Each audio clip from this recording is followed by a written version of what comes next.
Parmenas Radio presenta Especial Semana Santa.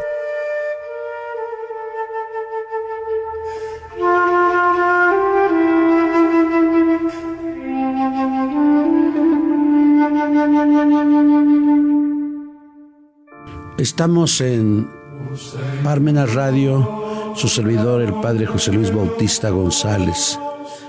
El día de hoy es Jueves Santo, 6 de abril del año 2023, y precisamente coincide con la misma fecha en que nuestro Señor Jesucristo convivió por última vez con sus amigos.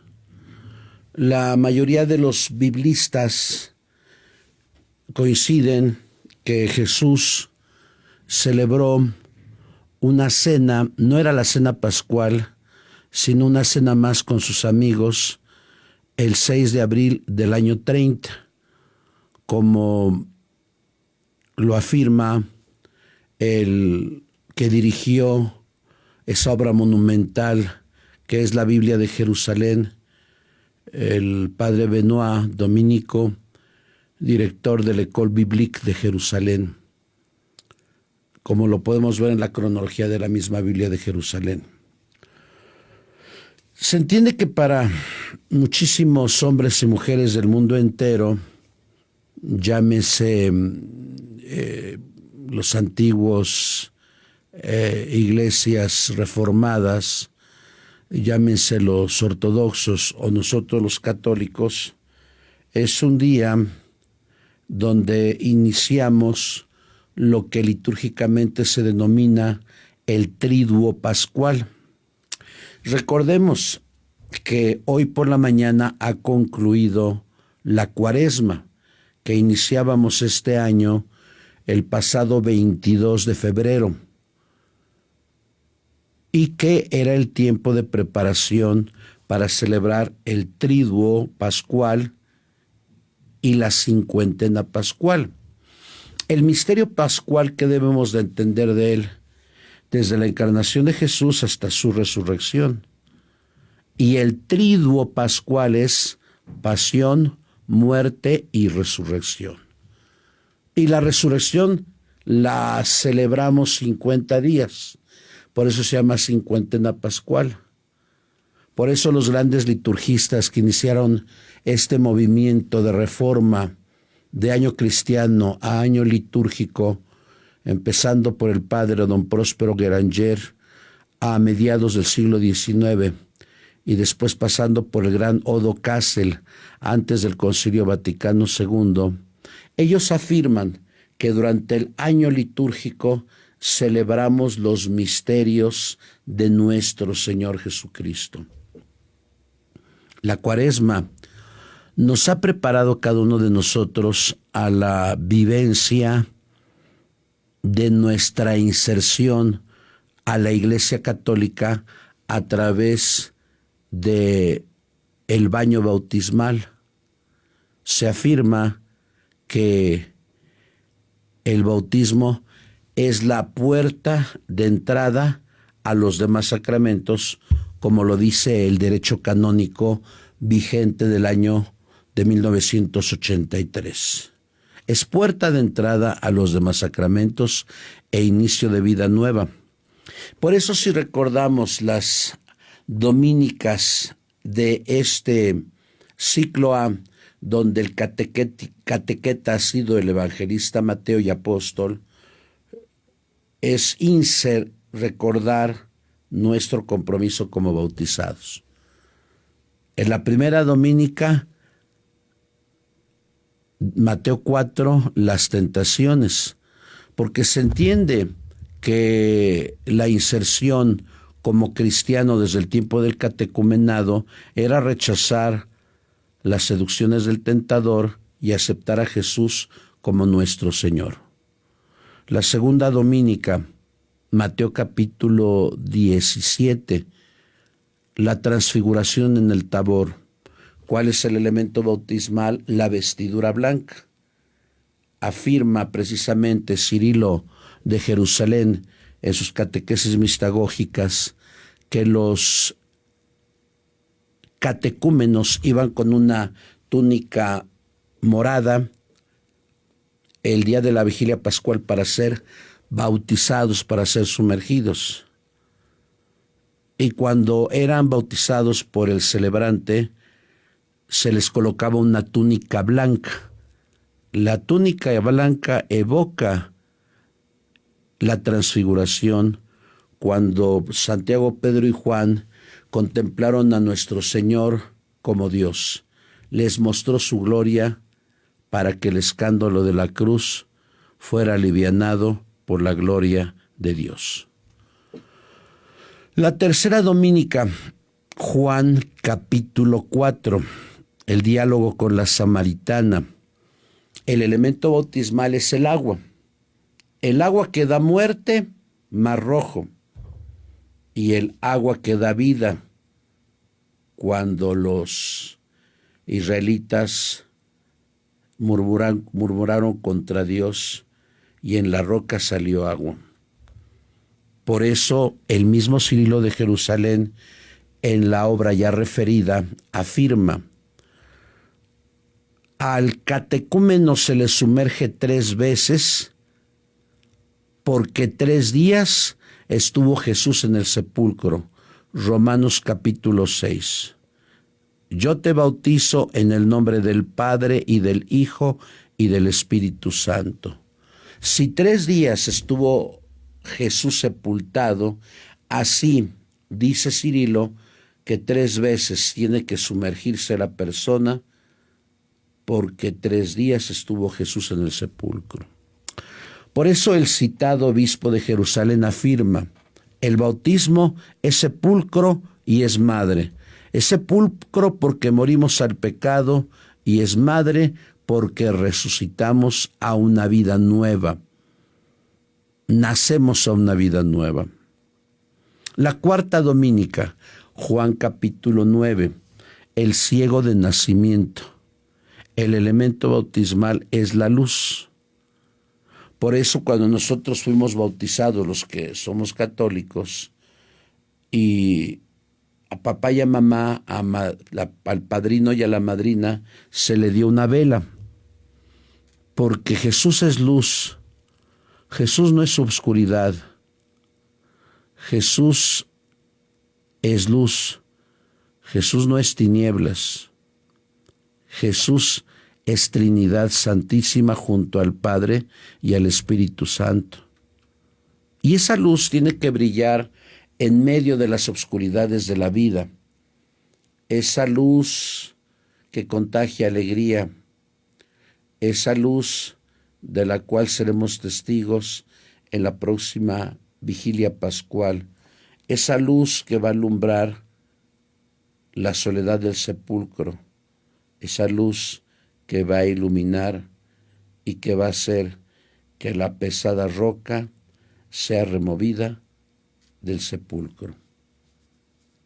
Nosotros somos luz, no somos tinieblas, no somos supersticiosos, no somos darquetos, ni creemos en el Yaruba, ni en la Santa Muerte, ni en el Feng Shui, ni en el Reiki, ni en los amuletos, ni en los horóscopos, ni en Pare de Sufrir, ni en las cartas astrales. Porque las supersticiones como la marihuana y como el fentanilo, quien se une a la superstición nunca más saldrá de ella. Y la quinta dominica, Juan capítulo 11, la resurrección de Lázaro. Y es importante este capítulo porque indudablemente nos ayuda a entender la muerte y la resurrección. Morimos con Cristo al pecado y resucitamos con Él a una vida nueva. La sexta dominica la vivíamos la semana pasada y precisamente se proclamaba como evangelio, como estamos en el ciclo A, el largo evangelio de Mateo. Mateo capítulo 26 y capítulo 27. Es recomendable en este tiempo de Semana Santa escuchar la larga pasión del Evangelio de San Mateo de Juan Sebastián Bach.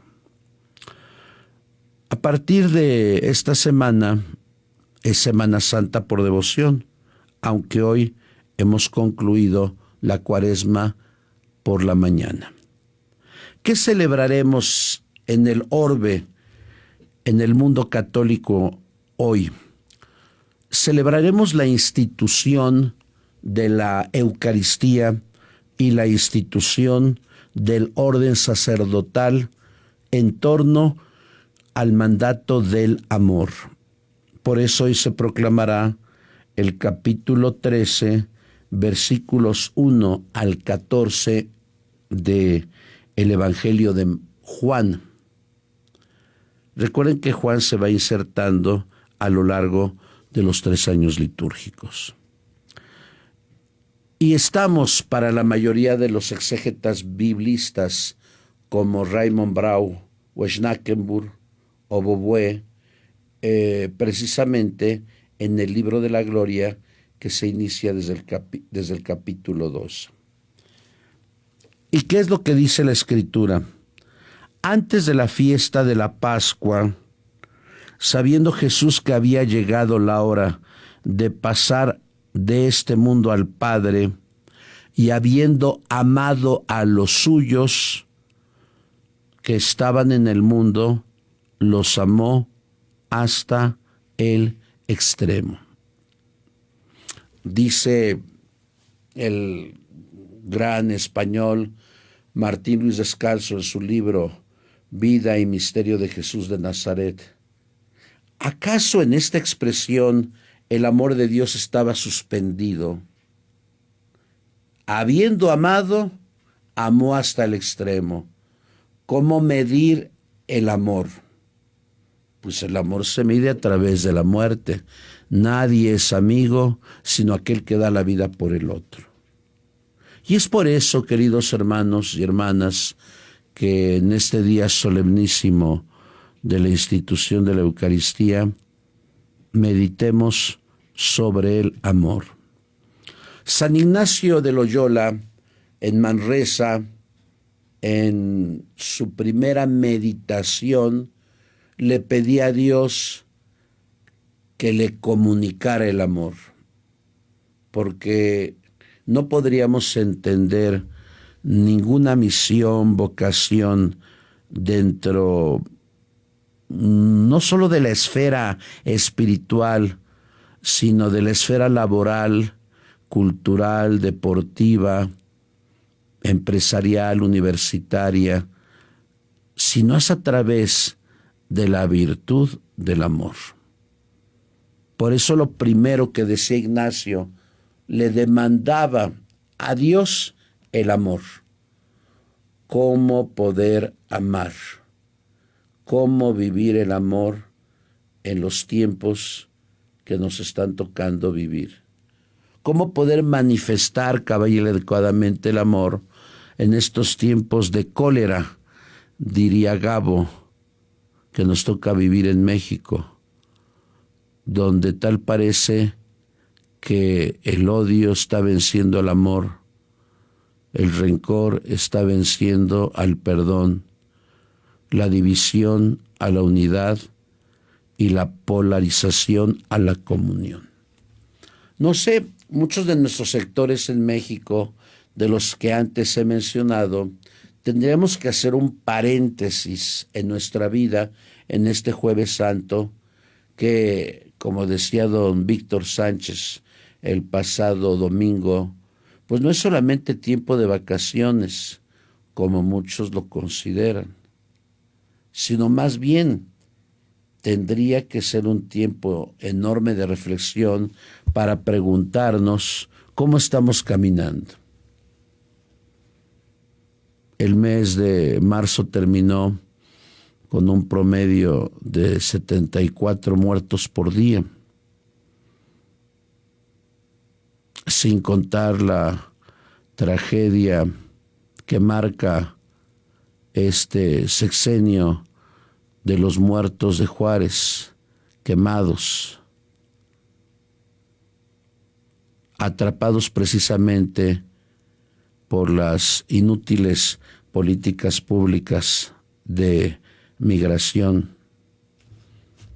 ¿Cómo pedir respeto a los connacionales que viven en México y que aportan millones de dólares cada mes si no se respetan los derechos de los migrantes que buscaban oportunidades que en sus países, muchos con presidentes autoritarios y totalitarios, y muchos encuentran la cárcel, la persecución y en este caso morir quemados, asfixiados. En este tiempo que nos toca vivir, donde hasta existen supuestas personas aquí en Puebla que son católicas y que en discursos políticos afirman habría que darle solución a las mujeres para que interrumpan el embarazo. Tendríamos que hacer una reflexión de cómo en nuestra patria estamos viviendo las diversas situaciones que se dan en los distintos campos de la historia humana, porque se entiende que la historia humana es historia de salvación, que la historia no es cíclica sino lineal. Hay una creación y hay una parusía. Como lo decía Teilhard de Chardin o Romano Guardini. ¿Cómo nos enfrentamos ante toda la situación que se vive en la patria, en el Estado y aquí en el municipio de Puebla? ¿Cómo vivir el amor? En medio del individualismo, del relativismo, del materialismo, del odio, de la confrontación. Pues tenemos el ejemplo de Jesús. ¿Cuál fue el extremo del amor de Jesús? Morir por ti y morir por mí. Algo que deseaba precisamente Ignacio de Loyola en sus ejercicios espirituales, que tuviéramos la misma experiencia del amor que tuvo Jesús en la pasión. Que tengamos esa misma experiencia de amar, para que amando la cruz podamos contemplar la gloria.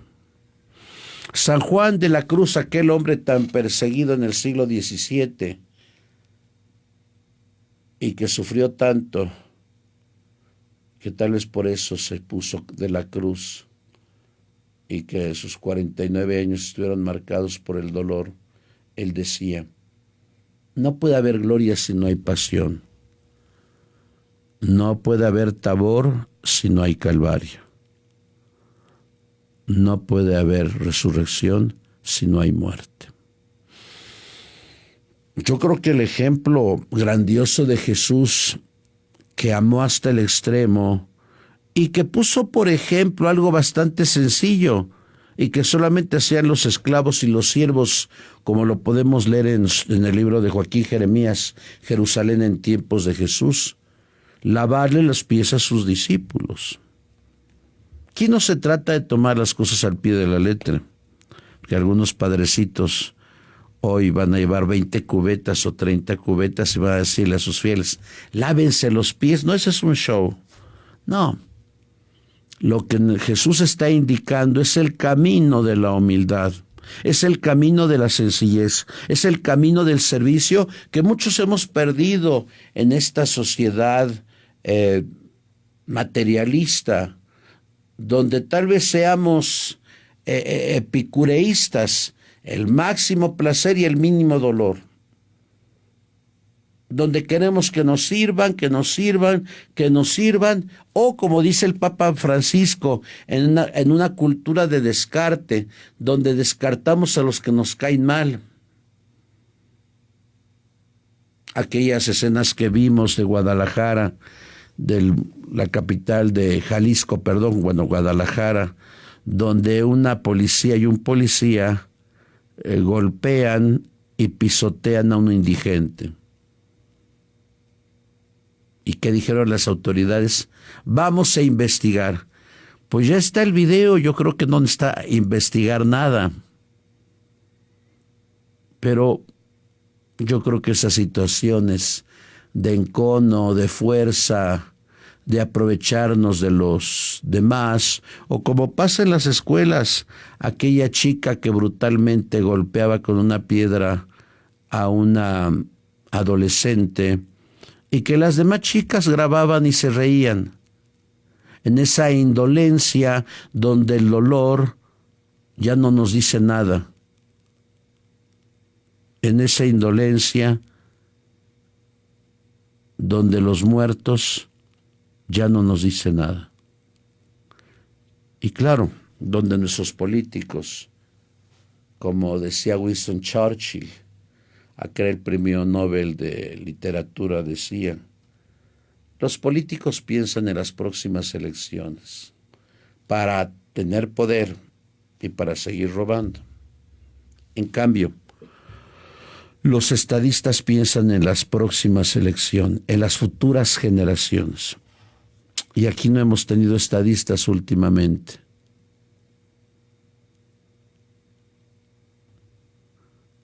Amar es servir, amar es ser sencillos.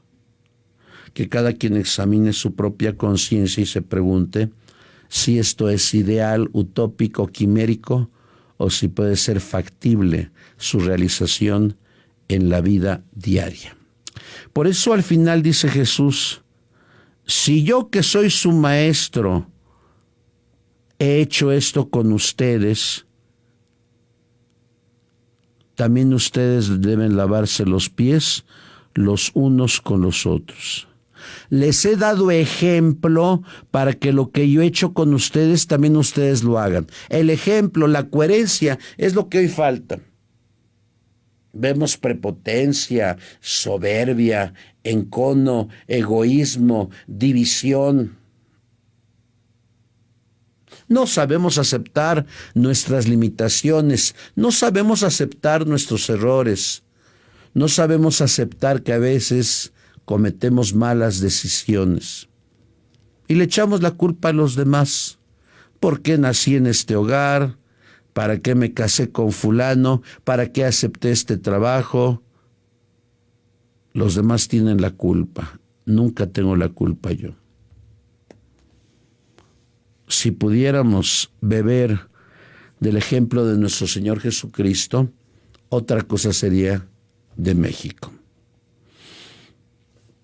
La primera, si entendemos que el amor es el que da a Jesús la capacidad divina de fundar, instituir la Eucaristía y el orden sacerdotal, entonces escucharemos como segunda lectura la primera carta a los Corintios, capítulo 11, versículos 23 al 26. Esta carta probablemente fue escrita entre los años 54 al 56 de la era cristiana y es el testimonio más antiguo de la institución de la Eucaristía. Cuando Jesús dice, o más bien lo dice Pablo, yo recibí del Señor lo que les he transmitido. Es lo que se llama tradición. Si esta carta fue escrita en el 55, 56, y Jesús instituye la Eucaristía en el año 30, jueves 6 de abril del año 30, han pasado 25 años. Ya han muerto varios testigos de esto, ya han muerto Santiago el Mayor, ya murió Esteban, ya murieron otros, pero es tradición. Si yo soy católico fue por la fe de mis padres. Desde el cielo está mi mamá Isaura, aquí en la tierra mi papá Luis. Pero si ellos fueron católicos, fueron por mis abuelos. Y lo mismo ustedes. Eso se llama tradición. Yo os transmito lo que a mi vez he recibido. Que el Señor Jesús, la noche en que iba a ser entregado, tomó pan en sus manos y pronunciando la acción de gracias, lo partió y dijo: esto es mi cuerpo que se entrega por ustedes. Hagan esto en memoria mía.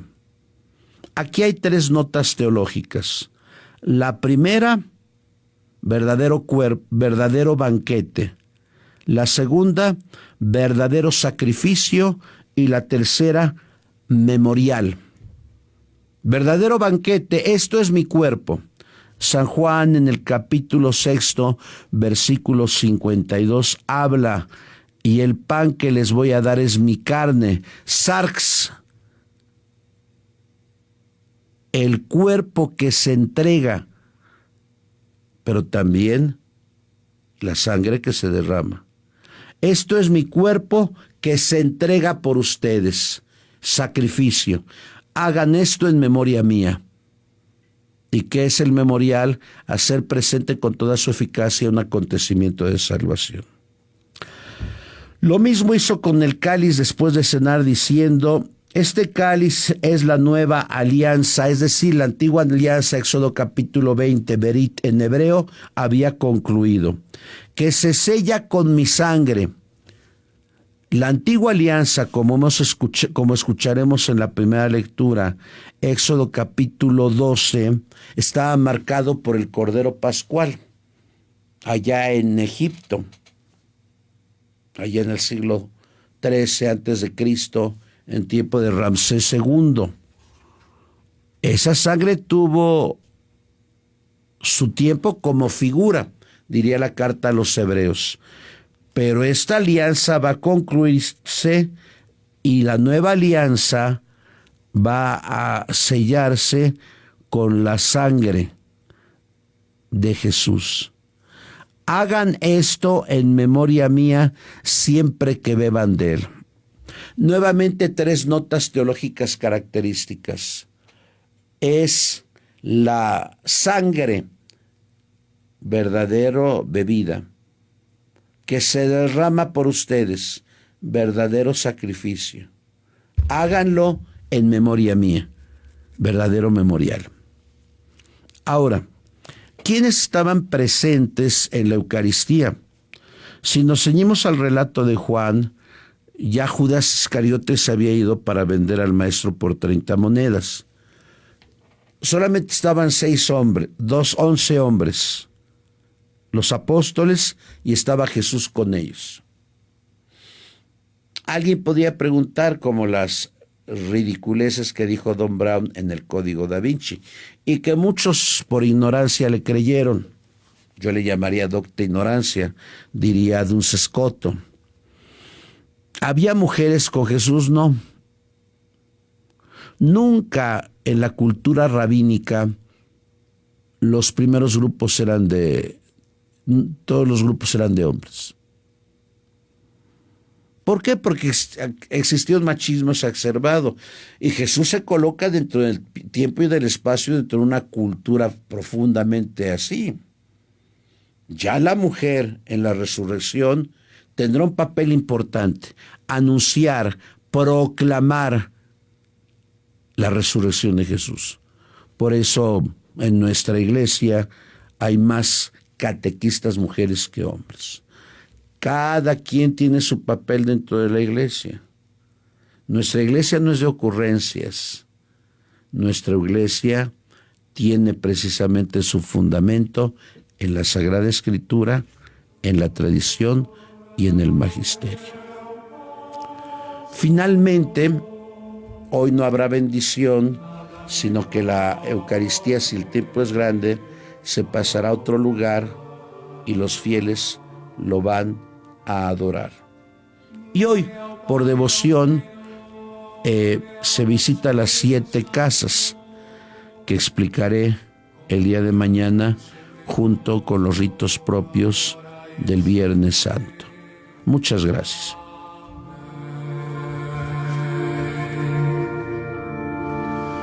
Oh Señor,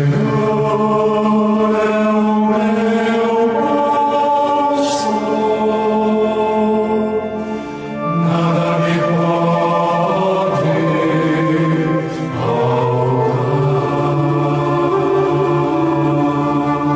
Parmenas Radio presentó Especial Semana Santa.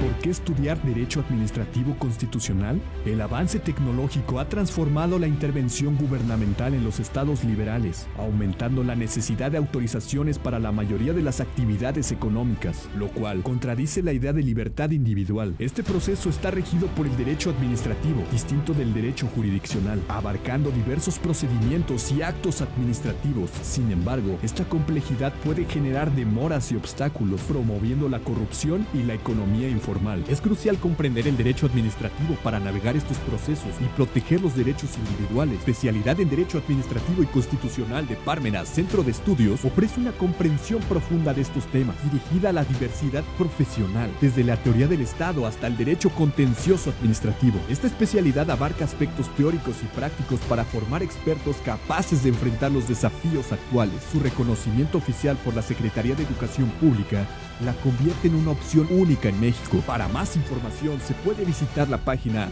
www.parmenasradio.org.